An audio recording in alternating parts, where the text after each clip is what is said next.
Hey everyone, Felipe here. Welcome to another Tower Saviors GNN news review. This week we have more Hikaru no Go crossover news. Since this is a pretty short collab, it means that the Nightmare stage is upon us because this is the last week. This new Nightmare stage will feature Akira Toya's father, Koyo Toya, and in terms of leader skill, he has pretty decent multipliers and utility. However, he has the restriction that you have to run the specified members in the team in order to get the highest multipliers. His leader and team skills are actually not that bad, and you can run him with an ally Akira for a pretty decent team. As long as you have his study group with you, Ogata, Akira Toya, and baby Akira Toya, this is going to be a pretty good team. However, outside of this study group team, his leader skill is terrible and I wouldn't recommend him as a leader, and I don't even think he would be good as an ally because there's so many better options even for an Akira team. So, in terms of his active skill, it's actually pretty good. A time tunnel with guaranteed board and combo increase is going to be very useful. And not only that, you can also get a 3 times team attack bonus if you're running a Mono Hikaru no Go team. And that is going to be one of the better buffs in the game, since usually it's 1.5 or 2. The only thing holding this card back is going to be the pretty long cooldown of 8 turns. Overall, he is going to be an amazing member for a Hikaru no Go team, and maybe a good support for human teams in the future, especially for the 15 combo increase. Also, don't forget that by having him in your team, you will be able to unlock baby Akira's full potential in his active skill.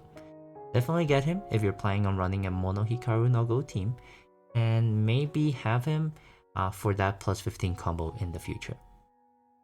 Moving on to the challenge stage featuring Atsushi Kuruta. He is a light human with a CD7 skill that allows you to unlock the skills of Hikaru no Go members. This is going to be pretty useful, but the rest of the skill is going to be a little bit conflicting for a Hikaru no Go team. Like I said in the previous GNN news installment, this series playstyle is very focused on single dissolve, and getting a full board of runes is not that good because it gets rid of that single dissolve. Granted, you still have some control over it with his skill, because you don't have to move through the entire board, but you can potentially get rid of the attribute that you need for single dissolve. I can see a potential use for him though, which is going to be against enemies that have 30 or 50 runestone shield of a certain attribute, since you can basically just generate a full board of any attribute you choose. So this is going to be pretty good for a Hikaru no Go team as well as for other teams outside in the future. Being able to generate a full board of the attribute you want is actually a pretty good skill. So getting this card from the challenge stage won't hurt you, and I do recommend getting at least one dual max copy because it does have some uses even outside Hikaru no Go teams. But for a Hikaru no Go team, an unlocker is actually pretty useful. But other than that, it does conflict a little bit with the single dissolve team skills.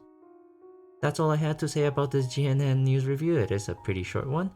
Please let me know in the comments if I missed anything or said anything wrong. And please let me know if you have any improvements or ideas I could work with. As always, stay tuned on my YouTube channel for more Tower Saviors content.